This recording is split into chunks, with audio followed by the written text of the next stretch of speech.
Hello and welcome to code with RSV. आज की video में हम WPF के बारे में बात करेंगे। इस वीडियो में हम देखेंगे कि हम WPF का यूज़ करके कैसे बहुत इजीली एक डेस्कटॉप एप्लीकेशन बना सकते हैं C# और XAML का यूज़ करके। तो आइए स्टार्ट करते हैं। सबसे पहले आपको विजुअल स्टूडियो लॉन्च करना है और विजुअल स्टूडियो में यहाँ पे क्रिएट ए न्यू प्रोजेक्ट करना है। उसके बाद आप टेम्पलेट्स में यहाँ पे WPF सर्च कर लेंगे और आपके पास ये ऑप्शन आ जाएगा WPF एप्लीकेशन का। इसमें आपको यहाँ पे नेक्स्ट कर देना है। तो इस ट्यूटोरियल में हम एक simple C to do application बनाएंगे। तो इसको मैं नाम दे देता हूँ टू डू और इसको यहाँ पे नेक्स्ट कर देते हैं। .NET 7 में हम इसको क्रिएट कर लेंगे। तो प्रोजेक्ट लॉन्च होने के बाद आपके पास कुछ इस तरीके की विंडो आएगी। यहाँ पे सॉल्यूशन एक्सप्लोरर में आपके पास app.xaml होगी, जो कि हमारी मेन फाइल होती है जो सबसे पहले लॉन्च होती है, और इसके बाद हमारे पास मेन विंडो.xaml होगी। तो app.xaml में आपको कुछ कोड चेंज नहीं करना है। इसमें अभी के लिए इतना डिफाइन है कि स्टार्टअप पे मेन विंडो.xaml पहली विंडो ऐसी होगी जो लॉन्च करनी है। तो हमारा कोड चेंज मेनली मेन विंडो.xaml में होगा। तो मेन विंडो.xaml यहाँ पे खुली हुई है। तो WPF में मेनली हम UI डिजाइन करने के लिए XAML का यूज करते हैं, और जो भी हमें लॉजिक लिखना होता है या रन टाइम पे कोड एग्जीक्यूट कराना होता है उसके लिए यहाँ पे एक पीछे .cs फाइल होती है। इसमें हम कोड लिख सकते हैं जो भी हमें लॉजिक डालना है, और हमें जो भी UI पे डिजाइन करना है वो सारा यहाँ पे XAML के अंदर होगा। तो विजुअल स्टूडियो के अंदर आपके पास यहाँ पे टॉप पे UI डिस्प्ले होती है और नीचे उसी का कोड लिखा होता है। जो भी मैं यहाँ नीचे कोड में चेंजेस करूंगा वो मुझे यहाँ ऊपर डिस्प्ले होते रहेंगे। तो एक बार चेंजेस करने से पहले इसको एज इट इज रन करके देख लेते हैं। अभी हमने कोई चेंज नहीं किया, तो बाय डिफॉल्ट WPF हमें कुछ इस तरीके की विंडो जनरेट करके देगा। तो ये है हमारी डिफ़ॉल्ट विंडो, हमने इसमें कुछ नहीं डाला है, अभी के लिए ये ब्लैंक है। तो अब इसमें एक बार चेंजेस करने से पहले समझते हैं कि जो ऑटो जनरेटेड कोड आया है उसका क्या मतलब है। सबसे पहले है यहाँ पे कि ये एक विंडो है।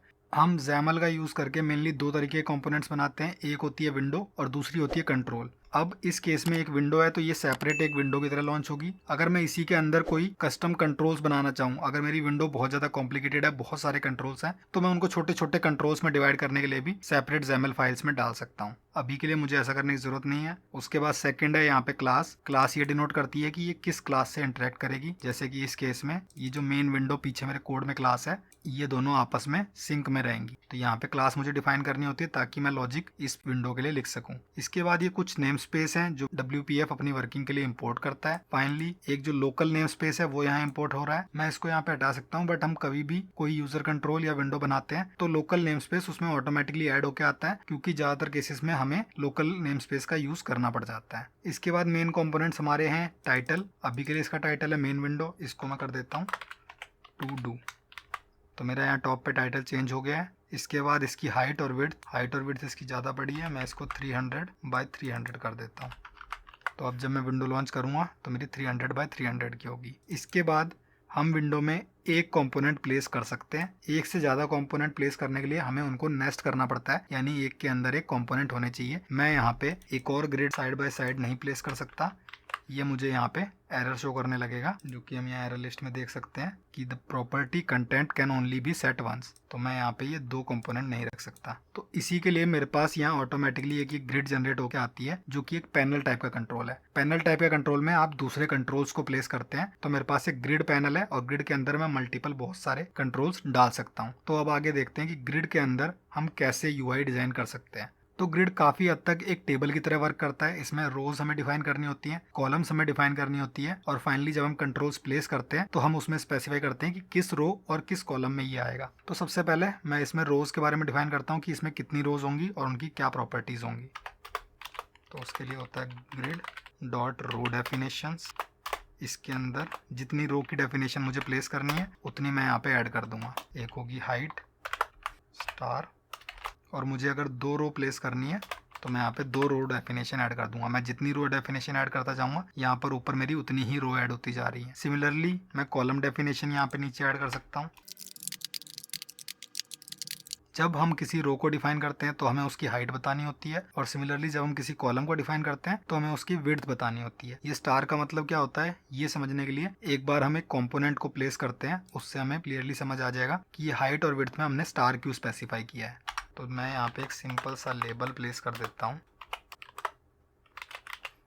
टास्क नाम का। तो मैं कोई भी कंपोनेंट अगर मेरी ग्रिड में प्लेस करता हूँ तो बाय डिफ़ॉल्ट उसकी रो और कॉलम दोनों ज़ीरो होती है। तो यहाँ पे ये फर्स्ट रो और फर्स्ट कॉलम में आ गया है। मैं चाहूँ तो इसके यहाँ से ग्रिड डॉट रो चेंज कर सकता हूँ। फॉर एग्जांपल मैं 1 करता हूँ तो ये यहाँ नीचे आ गया, और सिमिलरली अगर मैं इसकी ग्रिड डॉट कॉलम भी चाहूँ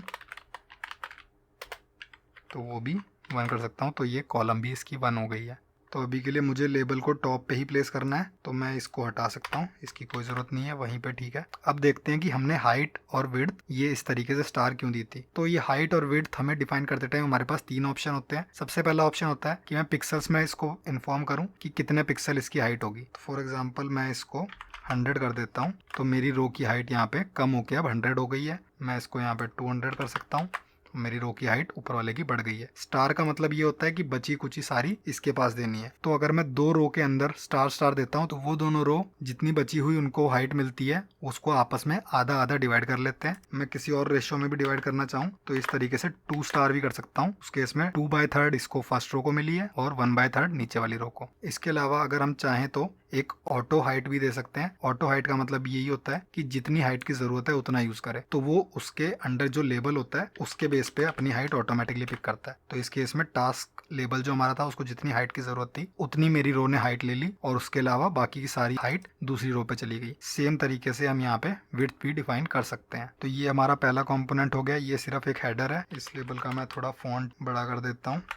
फॉन्ट साइज यहाँ से 25 हम दे देते हैं, तो थोड़ा ये बड़ा फॉन्ट हो गया। इसके बाद मैं यहाँ पे नीचे एक लिस्ट बॉक्स प्लेस करना चाहता हूँ, तो मैं यहाँ से डिफाइन करूँगा लिस्ट बॉक्स। अब ये हमें चाहिए नीचे वाली रो में, तो इसकी ग्रिड डॉट रो होगी 1। इसको नाम दे देते हैं लिस्ट ऑफ टास्क। तो ये यहाँ पे ग्रिड डॉट रो 1 में आ जाएगा। इसके बाद मैं एक टेक्स्ट बॉक्स और बटन से ऐड करूँगा जिससे कि मैं इसके अंदर टास्क ऐड और रिमूव कर सकूँ। एक मुझे टेक्स्ट बॉक्स चाहिए, इस टेक्स्ट बॉक्स को नेम दे देते हैं txt टास्क। हम मेनली इन कंट्रोल्स को नेम इसलिए दे रहे हैं ताकि हम इसको ये CS फाइल में यूज़ कर सकें। लेबल को मुझे कहीं यूज़ करने की ज़रूरत नहीं है, ये सिर्फ एक टाइटल डिस्प्ले करेगा, तो इसको मैंने कुछ नेम नहीं दिया है। अब मुझे चाहिए ग्रिड डॉट कॉलम 1 में, और इसके मैं रो भी 1 कर देता हूँ जिससे कि ये थोड़ा मुझे बेटर डिस्प्ले हो। तो ये हो गया टेक्स्ट बॉक्स। अब मुझे कुछ बटन्स भी चाहिए, तो ग्रिड में ही और रोज ऐड करने की बजाय मैं यहाँ पे क्या कर सकता हूँ कि मैं एक दूसरा पैनल इस जगह पे डाल सकता हूँ। तो मैं एक पैनल के अंदर दूसरे पैनल भी प्लेस कर सकता हूँ। तो हम दूसरा पैनल जो यूज़ करेंगे वो होगा स्टैक पैनल। स्टैक पैनल बहुत सिंपल होता है, इसमें कंट्रोल एक के बाद एक प्लेस होते चले जाते हैं। तो जैसे कि इस केस में मैं इसकी ओरिएंटेशन बोल देता हूँ कि ये वर्टिकल है, तो इसमें जितने भी कंट्रोल्स मैं डालूंगा, मुझे ना रो बतानी है ना कॉलम बतानी है, इसके अंदर मैं कितने भी कंट्रोल्स डाल सकता हूँ और वो कंट्रोल्स सारे 1 बाय 1 एक के नीचे एक प्लेस होते चले जाएंगे। सिमिलरली मैं ओरिएंटेशन हॉरिजॉन्टल भी कर सकता हूँ और उस केस में लेफ्ट से स्टार्ट होके मेरे कंट्रोल्स राइट में एक के बाद एक प्लेस होते चले जाएंगे। तो ये स्टैक पैनल और टेक्स्ट बॉक्स मैं इसी के अंदर डाल देता हूँ। ग्रिड डॉट रो और ग्रिड डॉट कॉलम को मैं यहाँ से हटा के इस पे डाल देता हूँ। तो मेरा स्टैक पैनल होगा इस कॉर्नर में, ग्रिड डॉट कॉलम और ग्रिड डॉट रो 1 में, और उसके अंदर मैं अपने दूसरे कंट्रोल्स डालूंगा। तो मैं टेक्स्ट बॉक्स प्लेस कर चुका हूँ। इसके बाद इसमें एक बटन डाल देते हैं, इसका नेम दे देते हैं ऐड टास्क बटन। इसके क्लिक पे एक इवेंट ऐड कर देते हैं, यहाँ से मैं न्यू इवेंट हैंडलर ऐड कर दूंगा। ऐड टास्क बटन क्लिक, ये मेरा ऑलरेडी पीछे कोड में जनरेट हो गया होगा। और इसका टेक्स्ट हमें क्या रखना है, ऐड टास्क। तो अगर मैं यहाँ CS फाइल में देखूँ तो मेरा ये यहाँ पे जनरेट हो चुका है। तो इस बटन के क्लिक पे हमें जो भी काम करना है उसका कोड हम यहाँ अभी प्लेस करेंगे। उससे पहले मैं रिमूव टास्क की बटन और ऐड कर देता हूँ, इसको नाम दे देते हैं रिमूव टास्क बटन। सिमिलरली यहाँ पे ये क्लिक का इवेंट मैंने बना दिया, इसको नाम दे दिया रिमूव टास्क। ठीक है, इसके बाद हमारा यहाँ पे UI डिज़ाइन हो चुकी है। अब यहाँ पे CS फाइल में इसको पहले मैं कॉपी करके मेरा रिमूव टास्क का मेथड भी यहाँ प्लेस कर देता हूँ। अब मेरे ऐड टास्क बटन क्लिक पे यहाँ पे कॉल आएगी और रिमूव टास्क बटन क्लिक पे यहाँ पे कॉल आएगी। तो जैसे ही मैं कोई ऐड टास्क करता हूँ तो उस केस में मुझे क्या करना है कि मेरा टेक्स्ट बॉक्स जो था txt टास्क, इसका जो टेक्स्ट है, इसमें जो भी मैंने टेक्स्ट लिखा हुआ है इसको मुझे ऐड करना है मेरे लिस्ट बॉक्स के अंदर। तो मेरा जो लिस्ट बॉक्स था लिस्ट टास्क नाम का, डॉट आइटम्स डॉट ऐड, और इसका जो भी टेक्स्ट है मैं उसको ऐड कर दूंगा। तो एक बार इसको रन करके देखते हैं कि हमारा बेसिक सही वर्क कर रहा है कि नहीं। तो मेरा लिस्ट बॉक्स यहाँ शायद डिस्प्ले नहीं हो रहा है। ओके, मेरा लिस्ट बॉक्स यहाँ पे डिस्प्ले हो रहा है। तो मैं यहाँ ऐड करके देखूँ तो यहाँ मेरा लिस्ट बॉक्स एक है जिसमें कि मेरे आइटम ऐड होते चले जाते हैं। तो यहाँ पे एक पॉइंट तो ये है कि जैसे ही मैं कोई टास्क को यहाँ ऐड करता हूँ तो मेरा ये टेक्स्ट बॉक्स क्लियर हो जाना चाहिए। एंड सेकंड, मैं इवन ब्लैंक पे ऐड कर रहा हूँ तो यहाँ पे ये ब्लैंक ऐड कर दे रहा है, जो कि करेक्ट नहीं है। तो मैं यहाँ पे चेक डाल देता हूँ एक तो, if string dot is null और white space txt task dot text, तो ये सीधा रिटर्न कर जाएगा। और इसके बाद मैं डाल देता हूँ कि जो मेरा टेक्स्ट बॉक्स है txt टास्क डॉट क्लियर, तो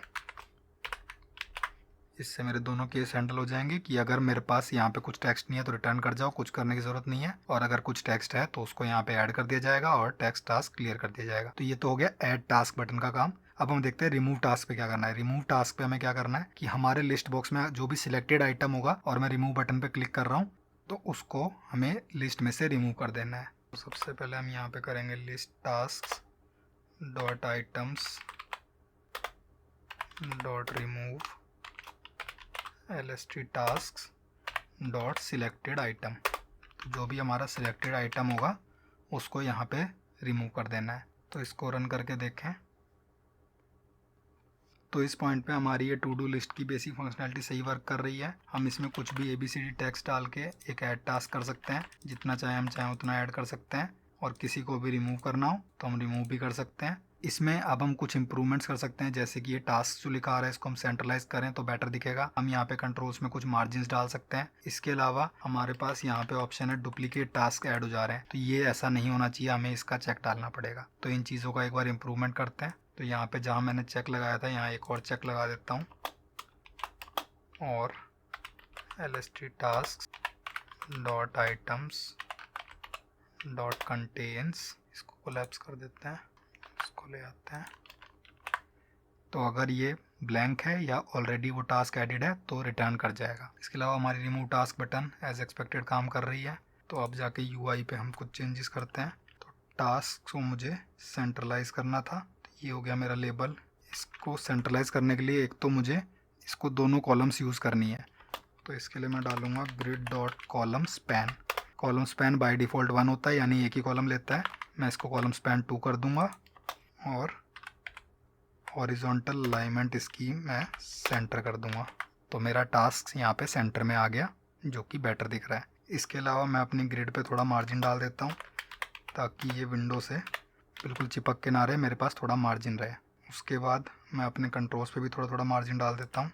लिस्ट बॉक्स पे मार्जिन 5 का, सिमिलरली स्टैक पैनल पे भी यहाँ मार्जिन 5 पिक्सल्स। बटन पे मैं यहाँ मार्जिन डालूँगा 5 का, और इस वाले बटन पे भी। तो अभी यहाँ इशू ये हो रहा है कि मेरी बटन्स पे थोड़ा ज़्यादा मार्जिन हो गया लेफ़्ट राइट में, तो मैं इन पे मार्जिन लेफ़्ट राइट में ना करके सिर्फ इनके टॉप पे कर देता हूँ। तो उसके लिए होता है 0 स्पेस 5 0 स्पेस 0। तो ये इस ऑर्डर में वर्क करता है, लेफ़्ट टॉप राइट बॉटम। तो मुझे टॉप पे 5 का मार्जिन चाहिए, बाकी जगह पे 0 मार्जिन। सिमिलरली मैं इसमें भी ये डाल देता हूँ। अब इसको एक बार रन करके देखते हैं। तो अब हमारा कंसिडरेबली बेटर दिख रहा है। मुझे पता है यहाँ पे लिस्ट बॉक्स एम्प्टी पड़ा है। मैं यहाँ पे कुछ भी टास्क डाल देता हूँ, कोड हेलो वर्ल्ड। ये मेरा पहला टास्क है, ऐड हो गया सॉल्व DS से। ऐड टास्क इस तरीके से मैं यहाँ पे टास्क डाल सकता हूँ, और मैं किसी भी टास्क को कंप्लीट करता हूँ तो मैं उसको रिमूव भी कर सकता हूँ। तो ये थी हमारी एक सैम्पल एप्लीकेशन। हमने एक simple C to do list बनाई जिसमें कि हमने ये फंक्शनैलिटीज डाली कि हम कोई टास्क ऐड कर सकें और कोई टास्क रिमूव भी कर सकें। और इसको फर्दर डेवलप करने के लिए आप बैकएंड पे कुछ छोटा मोटा एक डेटाबेस भी लगा सकते हैं। आप जो हम टास्क ऐड कर रहे हैं उनको फाइल में भी स्टोर करा सकते हैं, वहाँ से लोड कर सकते हैं, ताकि रिस्टार्ट के बाद भी आपके टास्क रिटेन हो सके। तो अगर आपको ये वीडियो अच्छा लगा तो इसे लाइक करें, और ऐसी और वीडियोज़ के लिए चैनल को सब्सक्राइब करें।